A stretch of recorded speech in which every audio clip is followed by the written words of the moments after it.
ఇందాక నుంచి ఊరినే అంటే అక్కడ స్పేస్ లేకపోయినా కూడా తీసుకుని పాన్ ఇండియా హీరో అంటున్నారు. అవి ఏమి లేవండి. నేను నేను నేను నేను పనిచేస్తుంది మన తెలుగు ఆడియన్స్ కోసం, మీ మెప్పు పొందడం కోసం, మిమ్మల్ని ఎంటర్టైన్ చేయడం కోసం. ఆ సినిమా ఒకవేళ వేరే భాషల్లో రిలవెంట్ అయితే వాళ్ళు కూడా ఆదరిస్తే అంతకంటే ఆనందమైన విషయం ఇంకోటి ఏమీ లేదు. బట్ నేను పనిచేస్తుంది మాత్రం నాకు ఎల్లప్పుడూ గుర్తుండేది మాత్రం కథ వినేటప్పుడు కానీ పని చేస్తున్నప్పుడు కానీ దానికి లాస్ట్ మినిట్ డెలివరీ అయ్యేంత వరకు నాకు కనిపించేది మీరే, మీ ప్రేమే. మీ దగ్గరే నేను ప్రెస్ మీట్లు చేసుకుంటా, మీ ముందే నేను సినిమా రిలీజ్లు చేసుకుంటా, మీ ముందే పుట్టా, మీ ముందే పెరిగా, ఇక్కడే ఉంటా. థ్యాంక్ యూ అండి. మిరాయ్ ఒక 1.5-2 ఇయర్స్ తాలూకా జర్నీ అండి మా లైఫ్లో. నేను హనుమాన్ రిలీజ్ కంటే ఒక 6 మంత్స్ ముందే ఈ సినిమా కమిట్ అవ్వటం జరిగింది.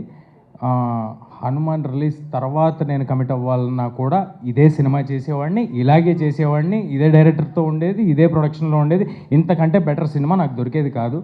ఇవాళ నేను చాలా హ్యాపీగా కాన్ఫిడెంట్గా నేను చెప్పగలిగిన విషయం ఒకటి ఏంటంటే, నేను ఈ సినిమా కోసం నా 110% పెట్టాను.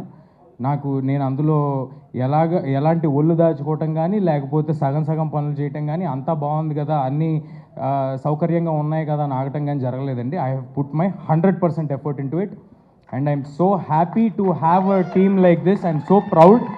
కార్తిక్ గారు కానీ, హరి గౌరా గారు కానీ, విశ్వప్రసాద్ గారు కానీ, మొత్తం నేను మాట్లాడిన టెక్నికల్ టీం గురించి, ఆర్టిస్టుల గురించి తర్వాత సపరేట్గా చెప్తాను.